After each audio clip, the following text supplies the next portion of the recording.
sur comment changer la pâte thermique de son processeur. Alors, déjà, bon, moi c'est un PC Dell en 170L, donc le ventirad ressemble à ça. Donc en gros, ça c'est ce qui se met au-dessus du processeur. Vous pouvez voir le reste de pâte thermique qui se met au-dessus. Donc vous l'enlevez.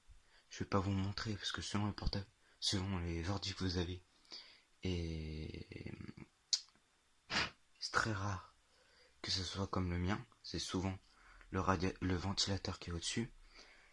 Ça se passe pas comme ça, donc ça sert à rien que je vous montre quoi. Mais en gros, pour moi,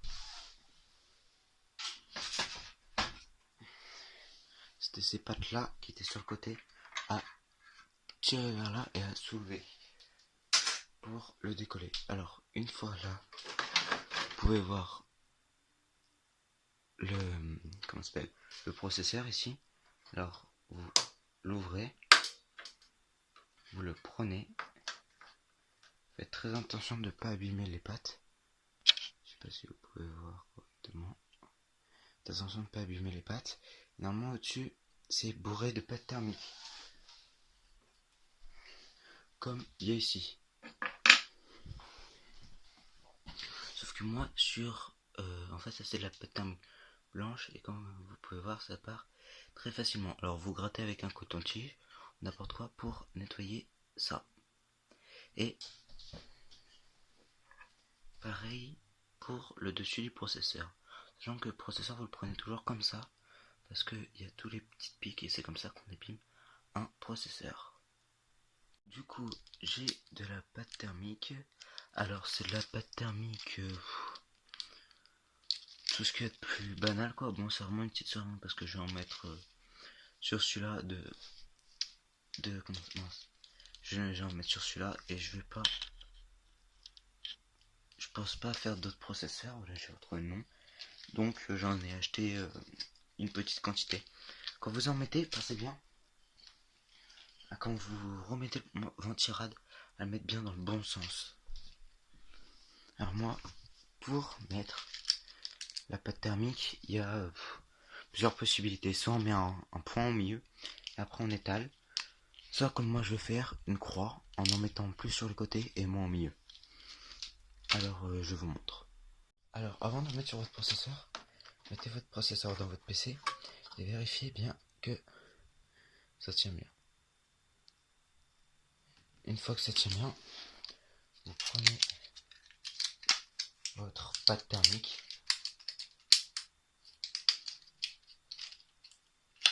hop là, vous l'ouvrez, et moi je pense que je vais en mettre en faisant une croix. Attendez, vous nettoyez bien, qu'il n'y ait pas de poussière. Évidemment, il y en a là.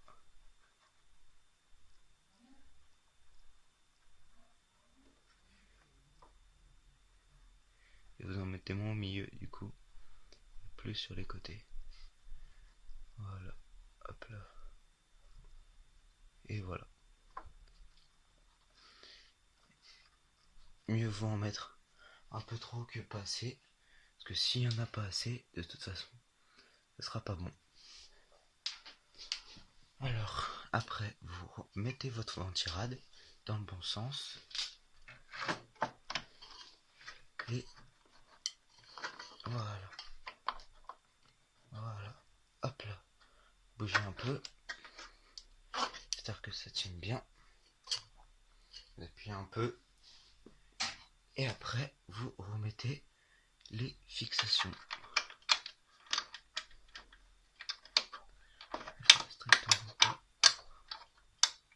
Voilà.